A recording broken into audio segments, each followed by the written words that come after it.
నిరాశను, నిస్పృహను దూరంగా ఉంచండి. మీ యావజ్జీవ కారాగార వాసాన్ని తాత్కాలిక కారాగారవాసంగా మారుస్తాను. నంది తన తలవాల్చి కటకటాలకు ఆంచాడు. నా శిరస్సు మీద చెయ్యి పెట్టి దీవించండి. రుద్రాక్షుడి చెయ్యి వణుకుతూ కటకటాల సందులో నుంచి నంది తలను స్పృశించింది. నాయనా నంది! నంది తలెత్తి తీక్షణంగా చూశాడు. మీ చెయ్యి వణికింది, మీ కంఠం వణికింది. వణుకును వణికించండి. ధైర్యంగా ఉండండి.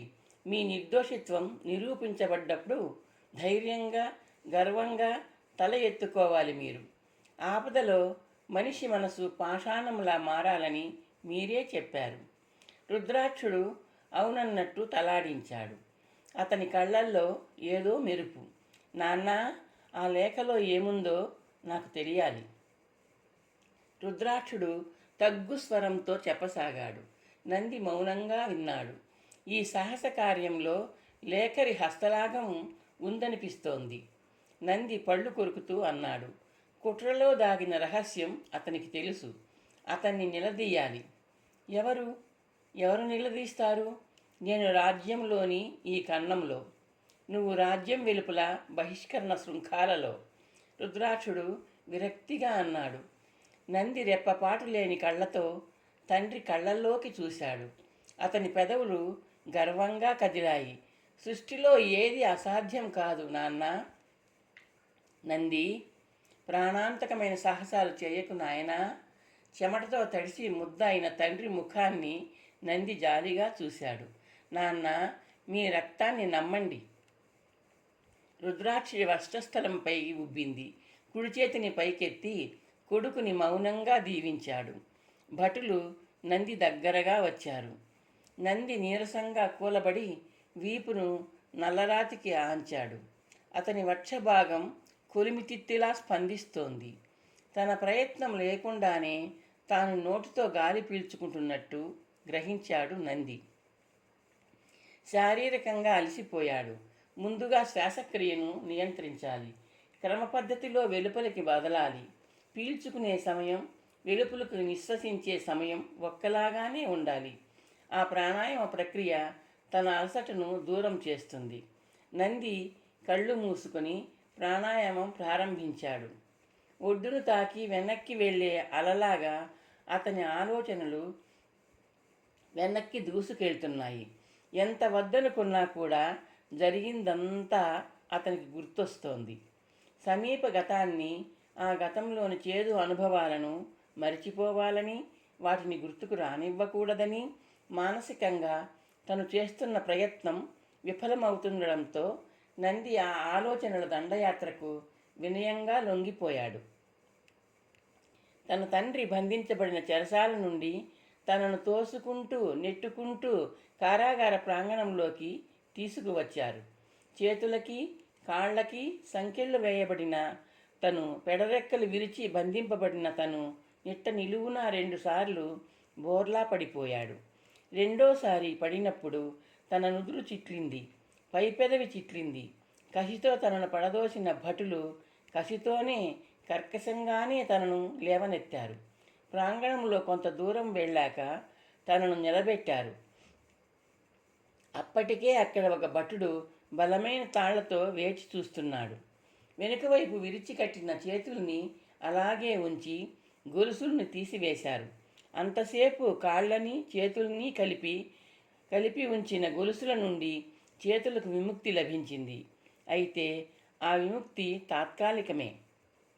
సన్నటి గట్టి తాడు తన మణికట్లని నలుపుతూ చర్మాన్ని, కండరాలను, నరాలను నొక్కేస్తూ అల్లుకుంటోంది. మొరటుగా ఉన్న చేతులు కసిగా బిగిస్తున్నాయి. మణికట్ల నుండి భరించలేని సలుపు చేతుల వెంట పైకి ప్రాకుతోంది. నంది ఆ సలుపును ఓర్చుకునే ప్రయత్నంలో పళ్ళు బిగించాడు. కాసేపట్లో అతని కాళ్లకు కూడా సంకెళ్ల నుండి విముక్తి లభించింది. అది కూడా తాత్కాలికమే. నంది తలవాల్చి చూస్తున్నాడు. తన పాదాలను పటిష్టంగా ఉన్న మరొక తాడుతో బంధిస్తున్నాడు. 2 పాదాలకు మధ్య 2 అడుగుల కన్నా తక్కువ దూరం ఉండేలా కాళ్లను కలుపుతూ బంధం వేస్తున్నాడు. ముందరి కాళ్ల బంధం. ఆ బంధం తనను దూరంగా అంగలు వేయనివ్వదు, పరుగెట్టనివ్వదు.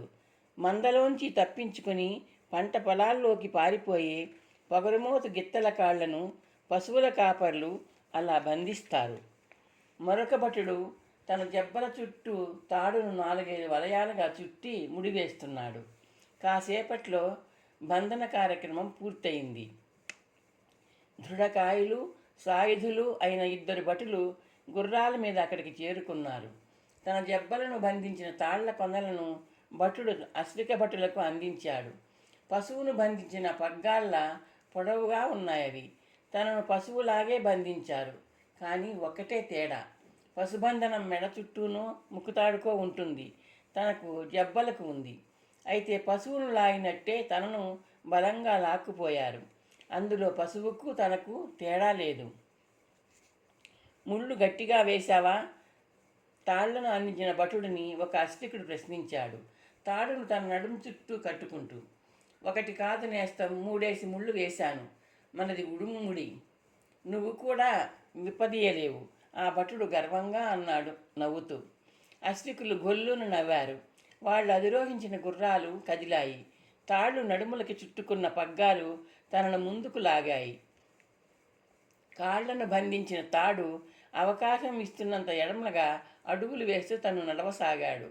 కారాగార ప్రాంగణం నుండి రాజవీధి మలుపు తిరిగాక తన ఊరేగింపు ప్రారంభమైంది.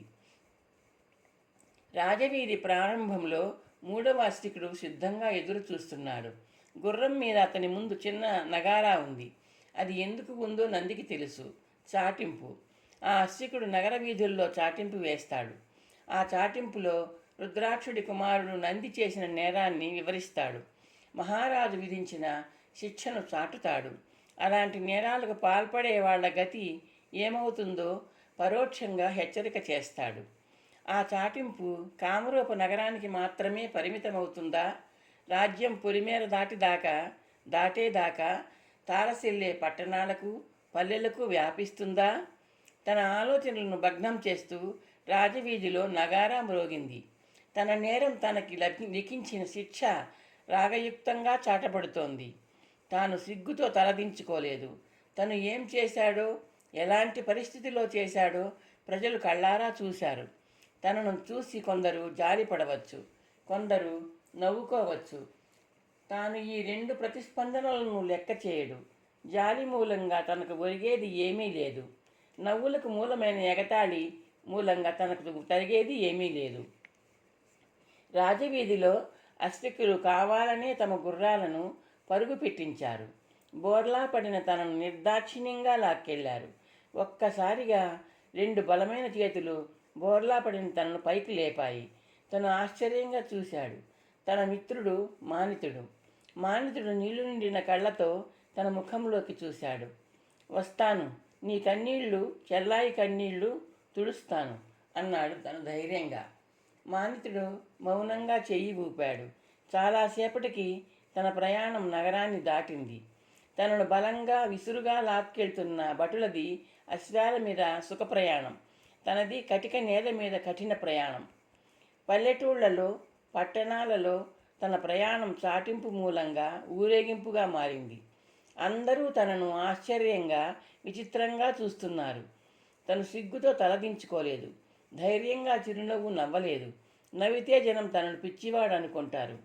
తనకు తెలుసు, తన బలహీనుడు కాదు, బలం ఉన్న యువకుడే, శక్తి సామర్థ్యాలున్న యువకుడే, ధైర్య సాహసాలు ఉన్న యువకుడే. 10 మంది సాయుధుల్ని ఆయుధం లేని రిక్తహస్తాలతో చిత్తు చేయగలడు. తండ్రి తనకు ఆ మెళుకువలు నేర్పాడు. కానీ ప్రస్తుతం తను బంధించబడిన నిస్సహాయుడు. ఆ నిస్సహాయ స్థితి తన బలం మీద బలహీనతను దుప్పటిలా కప్పివేసింది. బంధించండి, నిస్సహాయుడైన తను సిగ్గుపడాల్సిన అవసరం లేదు. మదించిన ఏనుగు గడ్డిపోచల చేత బంధింపబడుతుంది. సర్పరాజు చలిచీమలకు చిక్కిపోతుంది. దానికి కారణం కాలం, సమయం. కాలం కాటు వేస్తుంది, ఆ కాలమే కరుణిస్తుంది. తనను బంధించింది రాజు శాసనం కాదు, రాజశాసన రూపంలో కాలం. ఇది కాలబంధం. చరిత్రలో ఎందరో మహానుభావులు, మహావీరులు ఈ కాలబంధానికి లోబడ్డారు. తాను తప్పించుకునే ప్రయత్నం చేయడు. అది సాహసం కాదు, దుస్సాహసం. తప్పించుకున్నా కూడా తను కామరూప రాజ్యాన్ని వదిలి వెళ్లాల్సిందే. దొరికితే తల తెగిపోతుంది. అది జరగకూడదు. తను జీవించాలి, జీవించి జయించాలి. తన తండ్రి నిర్దోషి అని నిరూపించాలి. తన చెల్లికి శిక్ష విధించడం అన్యాయమని నిరూపించాలి. మండు టెండలో రాళ్ల మీద ముళ్ళ మీద తన ప్రయాణం సాగుతోంది. ముందు చాటింపు గుర్రం, దాని వెనక తనను లాక్కెళ్లే భటుల గుర్రాలు. వాటికి దూరంగా పడుతూ లేస్తూ తను వేసే ప్రతి అడుగులో తనలో పట్టుదల బలపడుతోంది. భటులు సాయుధులు. తనను చంపే ప్రయత్నం చేయొచ్చు. తను అప్రమత్తంగా ఉండాలి. చేతులకు కాళ్లకు స్వేచ్ఛ లేకపోయినా తనను తాను రక్షించుకోవాలి. ఒకనాటి రాత్రి 4-5 జనపదాలను దాటాక సన్నగా పారుతున్న ఏరు దగ్గర విడిది చేశారు భటులు. ఒక గ్రామీణ నాయకుడిని అడిగి సంపాదించిన ఆహారాన్ని ప్రవాహం పక్కన ఇసుక మీద కూర్చుని ఆరగించారు. గట్టు దగ్గరగా ఉన్న చిన్న రాతి మీద తనకు వడ్డించారు. తన జబ్బలను బంధించిన తాళ్లను పట్టుకుని దూరంలో కూర్చున్నారు భటులు, పచ్చి మేస్తున్న పశువును పట్టుకున్నట్టు. అర్ధరాత్రి కావస్తోంది. తన చుట్టూ పడుకున్న భటులు గురకలు పెడుతున్నారు. మెత్తటి ఇసుక మీద నిద్ర ముంచుకు వస్తున్న ఆత్మరక్షణ కోసం తను మెలకువగా ఉండటానికి ప్రయత్నిస్తున్నాడు. నిద్ర నటిస్తున్న తనను ఒక భటుడు చప్పుడు కాకుండా సమీపిస్తున్నాడు. తాను తటాలున లేవబోయాడు. భటుడి చెయ్యి తనను నేలకేసి అదిమింది. అతని ముఖం తన చెవి దగ్గరగా వచ్చింది. ఆశ్చర్యపోతున్న తన చెవిలో అతను గుసగుసలాడాడు. బాబూ, మీ నాన్నగారు నాకు గురువు. నన్ను రాజుగారి కొలువులో నియమించింది ఆయనే. ఆయన రాజద్రోహం చేశారో లేదో నాకు తెలియదు. మంత్రి గారి ద్వారా మాకు అందిన ఆదేశాల మేరకు నిన్ను హింసిస్తూ అవమానిస్తూ రాజ్య ప్రజలు చూసేలా చేస్తూ తీసుకువచ్చాం. నీ ప్రాణానికి హాని తలపెట్టం. హాయిగా నిద్రపో. ఆదేశాల ప్రకారం నడుచుకోకపోతే మా తలలు తెగిపోతాయి. అందుకే నిన్ను కష్టపెడుతున్నాం. అపార్థం చేసుకోవద్దు. నిశ్శబ్దంగా ఎడంగా జరుగుతున్న భటుడిని నక్షత్రాల వెలుగులో ఆశ్చర్యంగా చూస్తూ తేలికగా నిట్టూర్చి నిద్రలోకి జారుకున్నాడు తను. పల్లెల్ని పట్టణాలను దాటుతూ తన ప్రయాణం నిర్బంధ ప్రయాణం సాగింది. ప్రేక్షకులు దొరికినప్పుడల్లా భటులు తనను బలంగా మరొటుగా కర్కశంగా లాగారు. తను అనుమానించినట్టు వాళ్ళు తనను తుదముట్టించే ప్రయత్నం చేయలేదు. ఆకలి డప్పులు, వేగంగా వెళ్ళే గుర్రాల వెంట పరుగుతో ప్రయాణం తనను శారీరకంగా మానసికంగా కృంగదీశాయి. గుర్రాలను పరుగులు పెట్టిస్తూ బలంగా లాగుతున్న భటుల కర్కశత్వాన్ని ఎదిరించి నిలదొక్కునే శక్తి తన శరీరంలో లేదు. ప్రయాణ శిక్షాకాలంలో భటులు తనకు ఇంత తిండి పడేశారు. అయితే మనిషిలాగా చేతులతో తినే అవకాశం తనకు కల్పించలేదు. వాళ్ళు కొంచెం దయదలిచి ఎత్తుగా ఉన్న రాళ్ల మీద వడ్డించేవారు. తాను మోకాళ్ళ మీద కూర్చుని నోటితో అందుకుని ఆరగించేవాడు. పశువులాగా కట్టు తాళ్లకు లోబడి తాను పశువులాగే ఆహారం స్వీకరించాడు.